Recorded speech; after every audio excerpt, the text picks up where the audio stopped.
Mbote bandi MDG de TV mafuta sikeselinga bino la grande dame ka ne boza komona na bilili bandeko babolingo Davina apoa certainement mobali na ye. Ah oui, vidéo esali polémique bato bele bamonaki yango ba commentaire moko yama be makasi. Et nde l'autre ye atoloba moi moke molai te. En fait, c'est quoi? Il s'agit de quoi dans cette vidéo? Davina na tata Oyo, et quand de bomoni wana, bazo solola, bazo seka, et dans l'ambiance, je sais pas, ya bolingo toloba, et nzembo bana obeta ya moto alongoli na pasi biso nso toyebi ke bato toyebi ke Davina za na mobali moko ya indien. Et mobali wana apparemment azo en charge atangisa ye, et puis tout le monde a Davina. Et c'est une fille très intelligente qui s'exprime tellement bien, une tête bien faite. Et bino boyebi mamba vie en ndenge komana ba Congo wana. Ah oui, généralement ba fille ebelo bomona ba fille ya babenga ngonini. Ba fille ya bon, ba fille ya vitesse, ba fille ya ba fille ba lela vie, ba fille bazalaka kara na système ya à la page actualité, ba baza vraiment na actualité, ba baza scotché, baza connecté, ba branché, to bi ba fille moko boye et surtout so aza kitoko anata ya bien za ba fille moko ba bimana ba tata moko boye na ba tonton moko boye mais Davina to bi ke ba balaye tato azo en charge et puis ya balaye certainement mobali ne ye bien que na titre ba koloba ete mobali ne mais certainement bon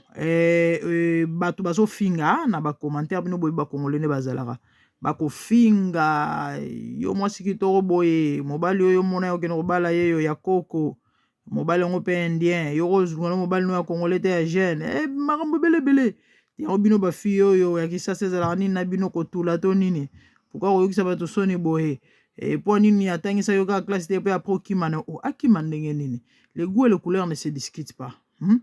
mobali na ye soki alinga ya sepela na ye bamisu bazali balingaka kaka pour un temps ou encore à Chine et puis après bakaboni na bango mais ye soki andima tata wana honoré bavanda bazala na bango ezali vi na ye. En quoi ça nous concerne? En quoi ça vous regarde? Ngana yeba te pourquoi les Congolais on est comme ça po ani tolingi ko s'impliquer même na kati ya bamakambo etali biso te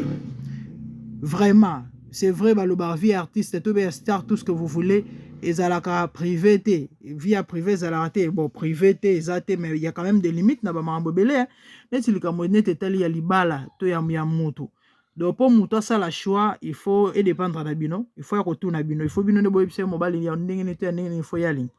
Mais so baguna eza mibala mikolo. En quoi ça vous concerne parce qu'il y a des filles comme ça? Moi j'ai une amie à moi en plus c'est à la servante de dire le billet mibala ba jeune ya bala mike. En tout cas, baela na bango baela yete ba mataki na motute na makanisi te. Donc déjà depuis bu jeunesse na ye po na ye asepela ko so mibali mo baza mikolo na ye ya musika. Eza ndenge na il y a des gens comme ça, il y a des filles comme ça, ye mibali ba jeune le bela nango ye lokote.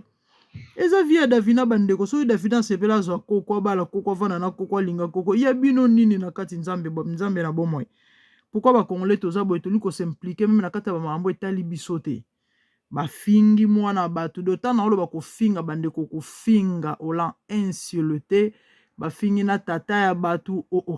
bisike mo ba lingena ye bozala ki Davida minerte quand même Davina za majeur so tata cheke lito e kandimaki mais ezali eza fina ye soka sepela na tata amoni ke no bazala na tata mokolo eza Davina ya bino nini na kati congolais totika pe na babizaleli oyo totika ba makambo c'est pas bon, c'est pas gentil. Hein, ba artiste na biso yango beaucoup misaka net mutuneti Davina, c'est une fille qui joue tellement bien que les gens apprécient, que les gens aiment. Boya o démoraliser hein, boya ko na place coup boluka peut-être bo encourager, bo remonter na musala salaka et puis et c'est triste hein, ka biso mone na lobara awa to bomaka ba héros na Toboma biso ba héros, toboma ba star na biso. En fait, on est là que pour critiquer, on est là que pour insulter, on n'est jamais on encourage. Mais c'est sa vie. Au contraire, il fallait l'apprécier ou encore peut-être qu'on voit qu'elle est fleur beloge, qu'on féliciter. Et ça chouana été après tout. Et ça chouana ce qui est mobile, on met ça chouana bande on a. Ce qu'on vous finga sur base de quoi? Kapo tata na sa mukolo.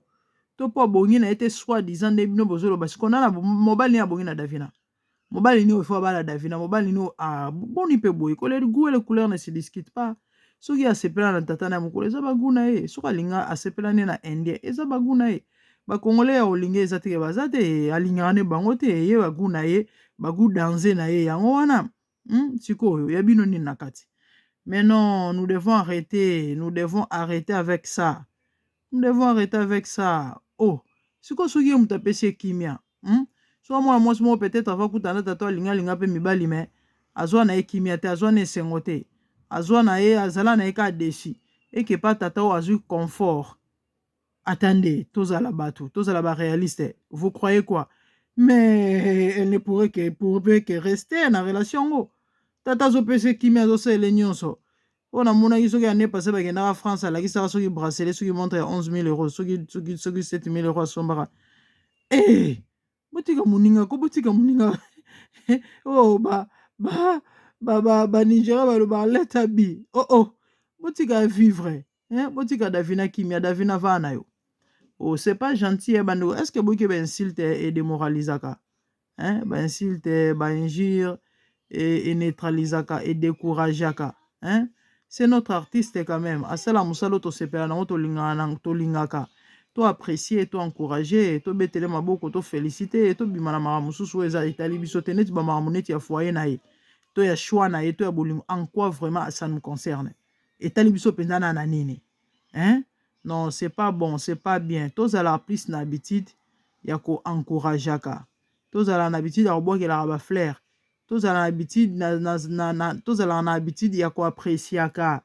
Congolais azaka na pour le négatif mama na ngai bino en tout cas eza mama mingi yango so olobi otiaka na motu oyo nyonso bato balobake oke nulle part yango na baprofite na loba na motu moko ozolanda ngai tala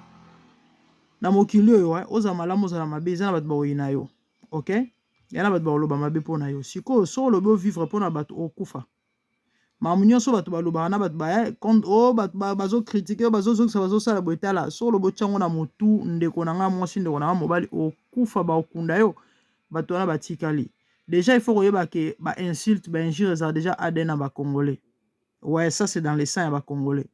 donc c'est vraiment inévitable kokanisa te ke surtout so oza motu ya média obima na bilili oza oyebani kosatandra na yo te kokanisa te ke non ndenge kaka bato basekisaka wana bando ozalaka ke no bafleur mamuko mosusu olaa mpenza olamuki oki babombe donc courage vie ta vie mokili oyo nango kaka bongo donc kokipaka mpenza bato tro te oyo bafingaka bazongisaka basalaka boye so olobi olanda bato ndeko mwasi ndeko mobali bakokundu avant mwana bato asali eloko te asali katu video na ye so mpe chéri na ye wana certainement babandi kofinga ye kaka gratuitement comme ça gratuitement ata vous-même bandeko na ngai eza mawa mingi elle n'est pas du tout contente motu moko kosepela na eloko ya boye aza te elle n'est pas du tout contente na eloko wana esengo nango te yango tolobaki nono tokoyaka même bandeko nde tomesana kopesa basango kopesa pe conseil tolendisa bandeko koloba ete mon ami mon frère ma sœur be happy zala na esengo na vie na yo mpe na oyo ozosala ok tovivaka mpona bato kaka te tovivaka mpona nzambe tovivaka mpona biso moko tovivaka mpe mpona bato na makambo nyonso ifo kotalaka baparametre epui makambo mosusu eza makambo kotia na motu te bato bafinga yo bato baloba mabe en tout cas continue nzela na yo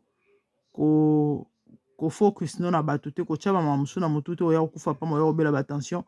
AVC mokili oyo ekomi telema na baproblème ebele mwana bato asali niloko te donc kongola azala neka ndenge wana bandeko mosango moke tozalaki nango mpenza ya kopartage na bino c'était ça Davina Apwa bandeko toyebi ye congolaise mwana na biso ndeko na biso artiste na biso asalaka mosala tosepelaka toappréciaka mwana mwasi mo mayele personnellement nasepelaka ne vraiment alobaka bien une tête bien faite c'est une fille vraiment bien et puis voilà donc video apostaki bato bafingi ye mpona nini soi-disant mobali na ye aza koko mobali wana aza mokolo abongi na ye te nayebi te so mpe na nango abongi na ye efalaki ma ye koma kozala mobali ya boye atuli to nini est ce que Davina kotula mpenza modele aza wana le goût et le couleur ne se dispute pas kaka nde balobaka wana eza makambo ya bolingo na ye ça rien à voir avec nous totika babizalela kofinga bato ya malamu te soki yo ozalaki na place na ye bafingi yo bongo kosepela makambo nyonso yo kanti oyo osalaka to vivre na vie na yo nde bato nyonso bakolinga ngo to basepelaka nango sikoyo so bafingi yo omona ngo malamu bandeko nanga abonnez-vous mon MDG de TV Mafuta Sika si c'est votre première fois et moi c'est la grande dame mais tous en a plus pour les conseils